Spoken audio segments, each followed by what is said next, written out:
Bajewano gende nabo.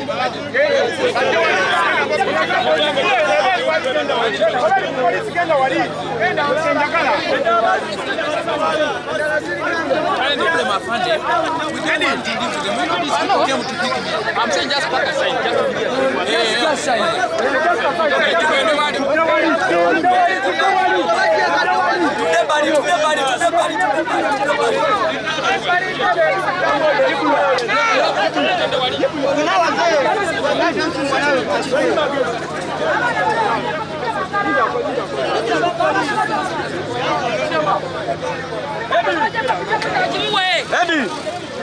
Abana baliwa bapichipichi baliwa bapichi abana baba tutte abana batutte ku polisi baba bali ku polisi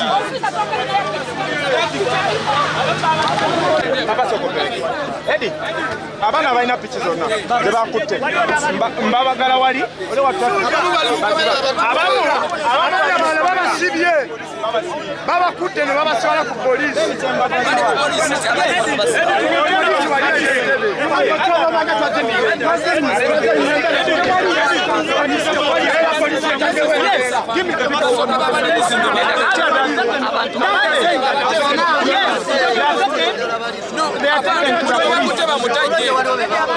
Let me handle this.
Era nanyini awadi tagenda gena nga picha zifuddewo chokora yayinide kubanga abaza kwaliza omuntu omusanyuke mutegera basanyukisha baba picha zaabwe ate nayijawa bagamba bakoze musango tebalina musango kusanyuka mbazi go kusanyuka mu Uganda kufuusa musango baba funana kusanyuka okusanyuka mu Uganda musango batugambe nti okusanyuka musango twetaaga pichi tetuvana musuuza n'abaana babate tuli balafunika tetuvana natwadde pichi za timu Eddy Kenzo tetuva wano timu semyekozo tujja kwekoza pichi balina okuvita musango kikofuna n'omuntu omusanyufu waba waliwo n'omusango waba waliwo etteeka ligana okusanyuka batubuulire waba waliwo etteeka ligana omuntu osanyuka batubuulire mu Uganda okusanyuka musango batubuulire mu Uganda okusanyuka musango kitegeeza balina omusango twetaaga pichi zaabwe kansala tebawa nsonga tebabuuza lwaki tebampa nsonga kugambye wali omusirikale ne mugamba sebo nkubuuza okutezaaki because road council bagala kutumba sente bagala kulefa yayigipi mbadde mubuuza okutezaaki nina obuyinza obumubuuza twetaaga pichi z'abaana wano abaana basanyufu wali etteeka ligana omuntu osanyuka batubuulire abaana baza kwaniriza Kenzo nanjira wadi waliwo etteeka ligana omuntu osanyuka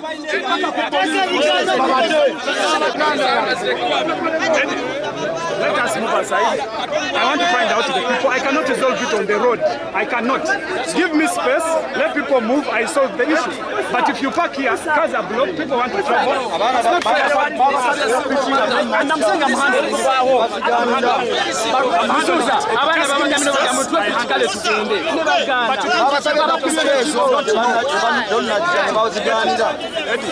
And these people have the keys. My name is Eddy. It's the people that have been to the main station in I've got it also.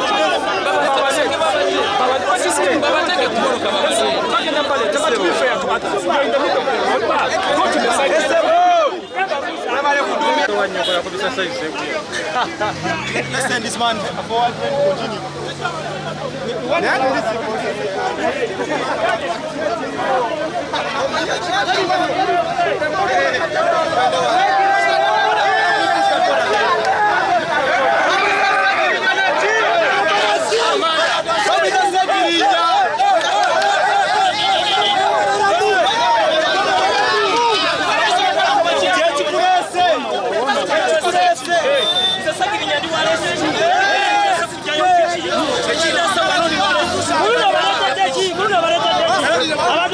Gambia omusirikale agana okutapiki eyamalulu esiridde takyalina mulimu kubulira mazima piki tewasigala n'emu wano tetuvaawo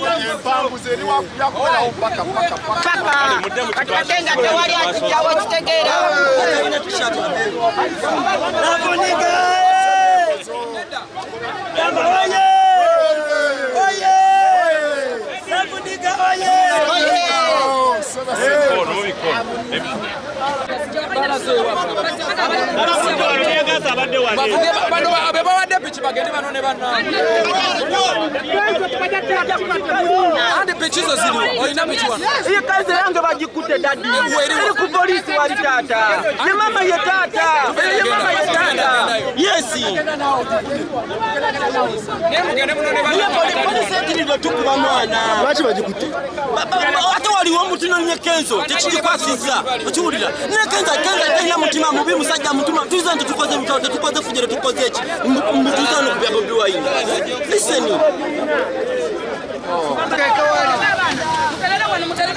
jamu picha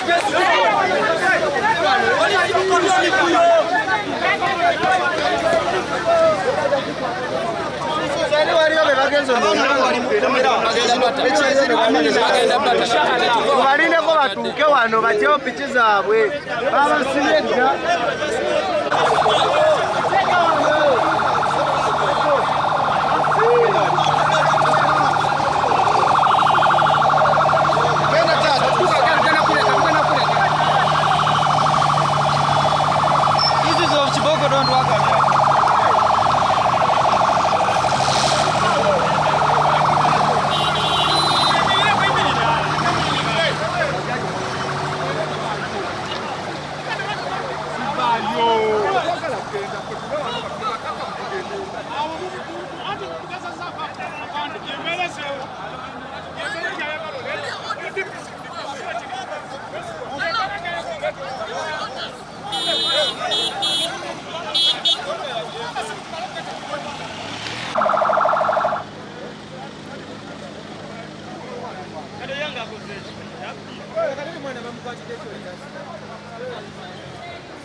Mugamba yanguwe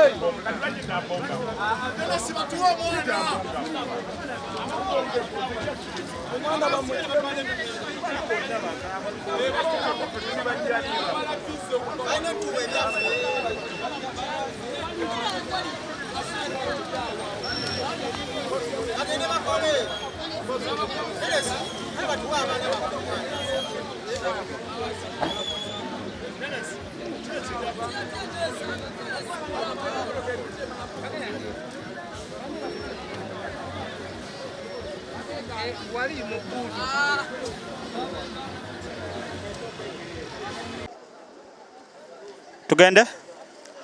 Alright, Laba ETV Uganda Ward XP representing tuli wano tuva ku kisaawe Entebbe akukima mwana mulezi Eddy Kenzo. Nengembera bwogiraba tukyayimiriddemukko wano poliisi erina abaana ba boda beekutte abamu piki zaabwe ne bazitwala.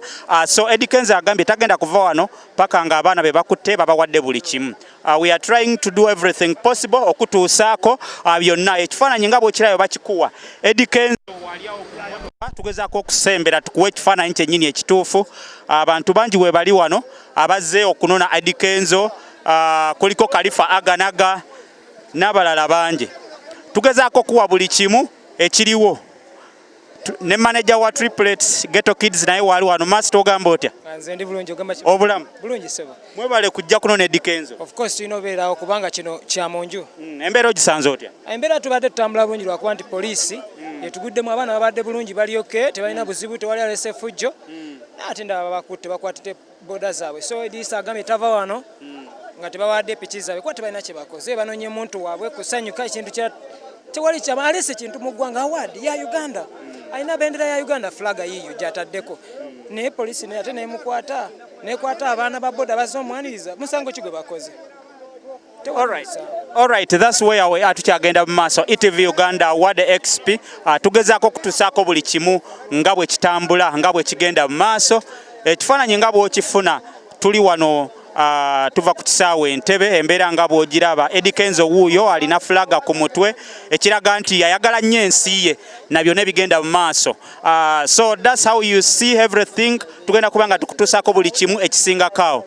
Gwe wenna alaba ETV Uganda tukyagenda mu maaso n'okutuusaako embeera nga bweri. Ekifaananyi ekyo kyolaba kyofuna kya muganda waffe Eddy Kenzo Musuuza. Yakomyewo yawangudde African Entertainer of the Year mu African Entertainment Awards ez'omulundi ogw'2019 ezabadde eri mu New Jersey. Thank you so much for watching. Mwebale nnyo okwekumira ku mukutu. Tugenda kubanga tukutuusaako ebyonna ebisingakaawo mu lugendo luno na buli kimu. Mbagala nnyo. Thank you so much for watching. Tugenda kubanga tubatuusaako ebisingakaawo. Alaba ETV Uganda tukyali wano mu kkubo tuyimiridde. Tetunnafuluma na gate esembayo eya wano ku kisaawe Entebbe, ekitegeeza nti tukyali ddala mu airport mwennyini. The King is back, Uganda's biggest export. Ogamba otya? Ndi bulungi. Gwe bali kwagala Eddy Kenzo? Mwagala nnyo. Ani yakitaddemu ssente kino? Marus Bridal Center ne full figure. Okay. Ani? Marus Bridal Center. Mukola biki? Tutunda ngoye z'abagole, kwambaza abagole, abagala okupangisa.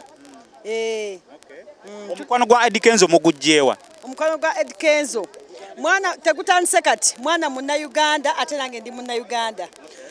Eddy Kenzo tumwagala kubanga atuleetedde ekintu ekyomuwendo mu Uganda yaffe eno. Ndi team Kenzo kyova nga nyambadde t-shirt tondaba. The King is back. Tubadde tulina omunone era kyova tuli wano ku kisaawe. Naye abaana baba tutteko ne boda zaabwe tetukibitegeera. All right, ETV Uganda we tukyali walono mukulu ono wa security ogamba otya? Lema yawe ndudde kino. Olikiriya? Si yakikoze. Nnyo wali mu kamera otya? Okakaza si yakikoze. Lema yakoze ki? Ya kino yakiwendudde naye afuniramu wa muki. Nakola atya? Timu Kenzo tuyina amaanyi. Aha. Ageza na mulabula Akomawo wa Kenzo Rema. Akomawo wa Kenzo. Asigaleyo. Tuli mu kintu kino. Rema Akomawo wa Kenzo. Wageze omusajja woyo ffe todde eno. Tuli timu Kenzo. All right, ETV Uganda, that's where we are. Tugezaako kutuusaako embeera nga bwetambula. Everything as you see. Tukyayimiridde tetumanyi oba tunaava wano ssaawa mmeka. Naye nga zonna essaawa ze tuvaawo ffe weetuli okubanga tukutuusaako abantu bangi we bali Jennifer Fulufiga wali Kalifa Aganaga wali Eddy Kenzo omugenyi omukulu omugole ye kennyini wali embeera nga bw'ogiraba bannamawulire bangi we bali media house zonna zaaweddeyo buli omu yaweddeyo buli omu yaweddeyo tugenda kubanga tukutuusaako buli kimu nga bwe kitambula. Yes, that's where we are. Tugenda kubanga tuli fena. Alright, Laba ETV Uganda tuli wano ku kisaawe Entebbe tuvaayo twagala kubuzaako wano ku Honorable ogamba oti ndi wano akabonero ngatto genda biti ndi steady tunyonyole ku mbeera eriwo kati embeera eriwo awadi ya Sheikh Muzata yo tugireese tugimuleetedde yo yiye twagimuwadde kugamba okumulaga nti ffe birungi tubimwagaliza wadde tabitwagaliza era tugenda Kampala ne just police eno tugisaba yebeereremu naffe twebeereremu ekola ebintu nga ebirina okutambula abaana be bakutte babate kuba tewaliwo omusango guli awo wabawo omusango era nagwo bagutulage tumanyi nti nno tulina bakyali baffe bakoze omusango bwe guti tunadda ne tubawolereza naye okukwata omuntu ne bamugjawo ate n'akubulako nga tokitegedde kale kwegamba kireetawo confusion ne kireeta obusungu kiyinza oleetawo akajagalalo bintu ntuwe bityo. Abannayuganda obawa bubaka ki? Abannayuganda obubaka bwembawa nti bannaye mweyagalize ate muyige n'okusanyukira ku bannammwe nga balinako ekintu kye bakoze eki kubanga munnaffe waba alina ekintu kyatuuseeko yesi ye aba kiwangudde n'eggwanga lye liba likiwangudde era baba bagamba nti eyo Uganda so ffenna tweyagalize ate buli we twesupportinga ne tweyagaliza tujja bba baakabi. Alright, Laba ETV Uganda, that's where we are. Embeera nga bweri tugezaako okuwa buli kimu nga bwe kitambula. We are going to be showing you every bit of what you need to see. The comeback of Eddy Kenzo 2019, Uganda's biggest export. Embeera nga bw'ogiraba abantu bangi bagezaako okulaba nti batwala embeera mu maaso. Eddy Kenzo waali naye nga akyaganya okweyongerayo agamba ayagala kweyongerayo ng'abaana ababadde bazze okumunona ababooda be basibye babatadde nga ne piki zaabwe abazibawadde. Thank you so much for watching ETV Uganda. That's where we are. Thank you. All right. Twagala kulaba wano ekiddako ETV Uganda twagala kulaba wano ekiddako DPC w'Entebbe yali wano tugezaako okulaba ekigenda mu maaso. ETV Uganda, that's where we are. Tugezaako okutuusaako buli kimu nga bwe weetaaga okukifuna.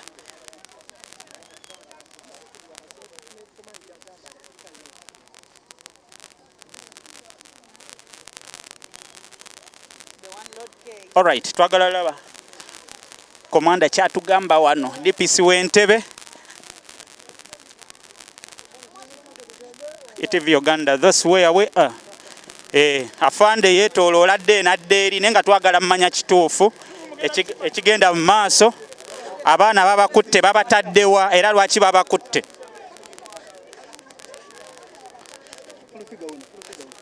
Fulufiga ogamba otya mama? Ndi bulungi ogamba ki muganda wange? Kyekiriwo? Ffe abaliwo. Embeera Team Kenzo. The king is back. Empologome ekomyewo mu ggwanga Uganda tulina okweyagala. Yaman. Naye ebiriwo ebyokukwata abaana biki ebyo byogerako ki? Abaana tebabakutte bukwasi abamu. Abamu babadde batasabulamu wabula nsonga babadde bavuga pitching nga bazimoola. Nga bazibonga olw'essanyu eringi ery'okulaba okwaniza international superstar akomyewo mu ggwanga Uganda. Kati security nerowooza nti abaana bayinza okufuna obuzibu. N'olwekyo tebabakutte bukwasi. Okay.